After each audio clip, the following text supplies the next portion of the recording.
Okay guys, today on my channel we're going to be reviewing the 2006 WR250F.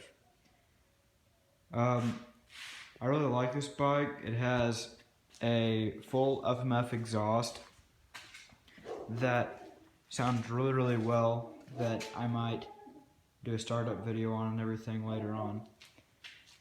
But there are a couple things that I do not like about this, and there are a couple things I love about it. And just so you know, the bike has been lowered 1.5 inches in the front and the rear.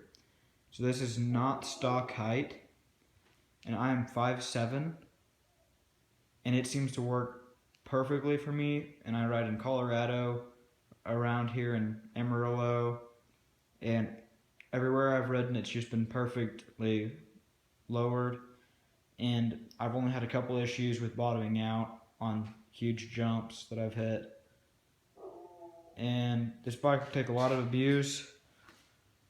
The only issue I have had, the only main issue I've had with it is I've been through 2 different clutches on it, and it was because the previous owner had tightened the clutch cable too much, and it had gotten stiff. So over time the clutches wore out because it wasn't disengaging fully. But I have been checking that out recently, and I've had no issue with it.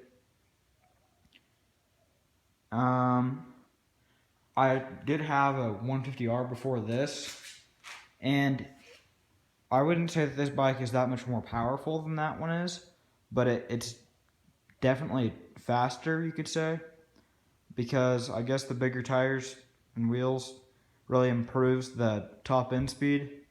I've had this bike up to around 88 miles per hour before, and it didn't seem to have an issue. It'll pull up to that like it's not even an issue. That it was not topped out. I don't really want to go much faster. It is a very nice feature that Yamaha has, the headlight and taillight on it.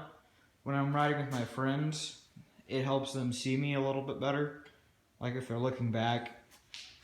It does kind of stink though because it weighs a little bit more, but I don't think in the end we can really notice the weight that much when it's just that little bit. I will say, if you are looking at WR250Fs, I would go for the 2007 over 2006 because of the more modern headlight design and taillight design, as well as the aluminum frame and where the engine oil is stored. In this dirt bike, I have to check the oil all the way up here, and it has not been running, so I mean I can't tell. Sorry, it's about to fall over. I cannot tell if there's any oil in it or not, but I did recently change the oil. So you have to check it all the way up here about the engine oil, which makes it a little bit of a hassle, because what happens is there's a pump down the bottom, and you have to wait. It's kind of like a car. You have to wait on all that oil to go through the engine and come up into this oil tank right up here, and that bolt's a little loose. But anyway, I do plan on trying to make it look like the newer body style of WRs, because I think this old taillight design is a little bit ugly, how it sits.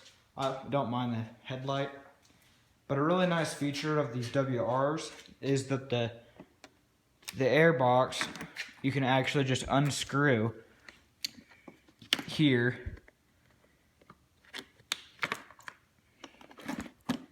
and it'll come right off, and there's your air filter. It's a super convenient way that Yamaha designed to either make for easy changes out on the trail, or convenient changes at home, or whatever the problem, or whatever you're using that simple feature for. And I cannot get this to go back on, so it is super simple to get back on. I just need 2 hands for it. But the electric start does work extremely well. The only issue is that I read in the owner's manual that you should kickstart it to start the day out, because using the electric start to do a cold start is extremely hard on it.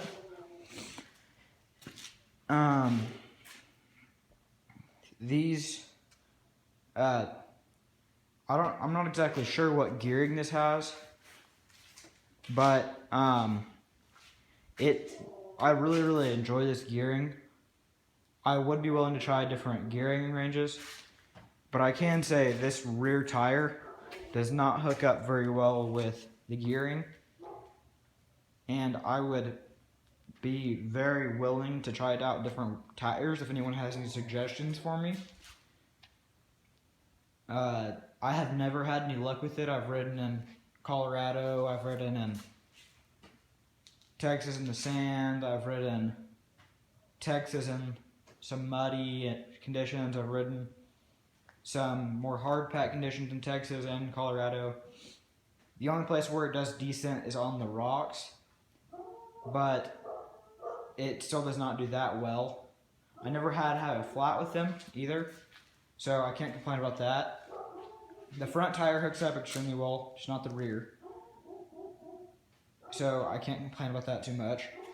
But the next thing I was going to address, so I think that this bike has been gutted of all of its old emissions, because it does not seem to have any of the old pieces. Like, a lot of these are plugged, like right here, and there's another one somewhere else. I can't remember where it was now, but it runs really well. My friend has a 2015 WR250F, and it'll pull right up there with him up until we hit about 70, and then this will blow right by, because I guess the gearing is extremely quick. And the coolant. The coolant tank is a very nice feature to have back here, because it allows for you to check your, or not check your coolant, but add and take out coolant a lot easier than doing it in the radiator, without having to go through all of the crap for putting it actually in the radiator. And that's about all I have to say about the bike. If you are between a 2006 and 2007 and trying to decide, I would say go for the 2007, because they're much lighter due to the aluminum frame.